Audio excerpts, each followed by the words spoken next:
let's talk about the missing half of your competitive dashboard.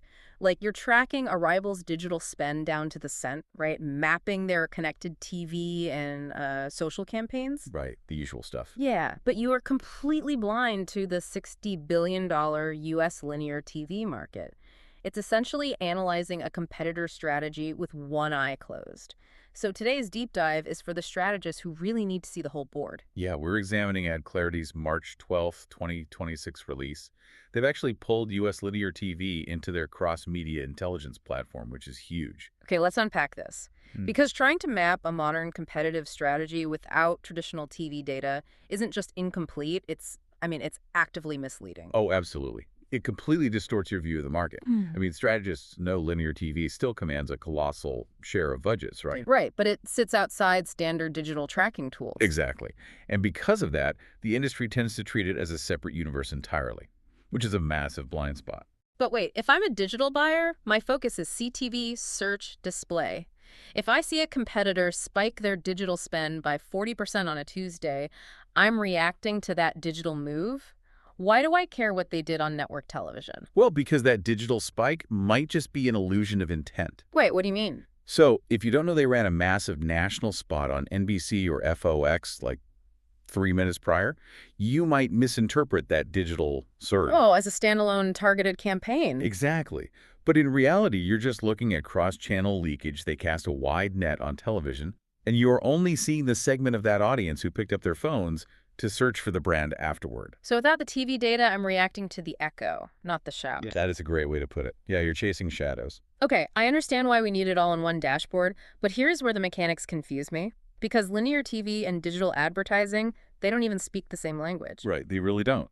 Yeah, TV operates on gross rating points, standard day parts, broad household reach, but digital is all about precise impressions and clicks.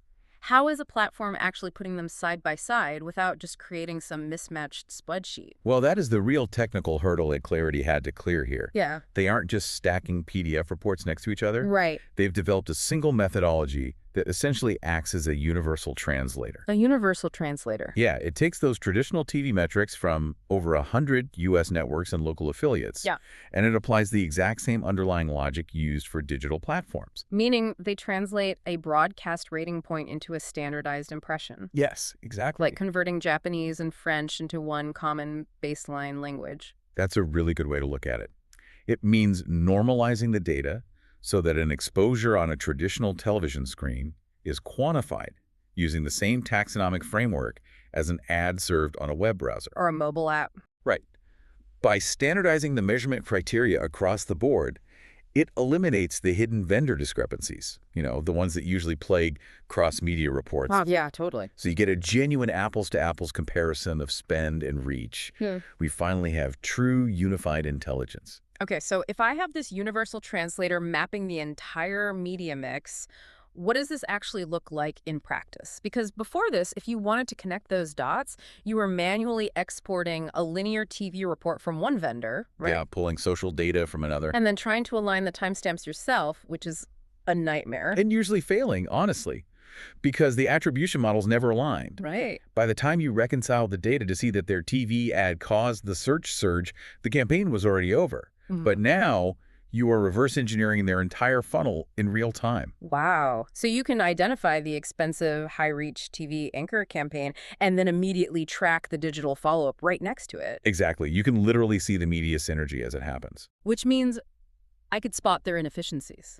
Like, if I see a rival is heavily over-indexing on daytime linear TV to drive reach, but their mobile ad spend is completely flat, I know exactly where their audience is dropping off. Yes, and you could theoretically snipe that audience by targeting the mobile channels they neglected. That is a competitive advantage here, that unfair advantage everyone is looking for. Right. You can benchmark their TV to digital spend ratios, track how that investment shifts seasonally, and just see the cause and the effect simultaneously. Which brings us to the inevitable conclusion here. Digital-only tracking is officially obsolete. It really is. If you can't see the entire media landscape, you're just guessing. But this level of visibility introduces a wild new dynamic.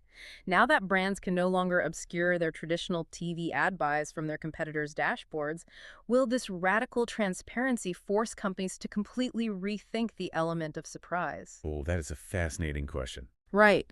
If your rival can watch your entire media strategy unfold in a single dashboard, how do you ever catch them off guard during a product launch? You really have to get creative. Exactly. Something for you to think about. Thanks for joining us on this deep dive.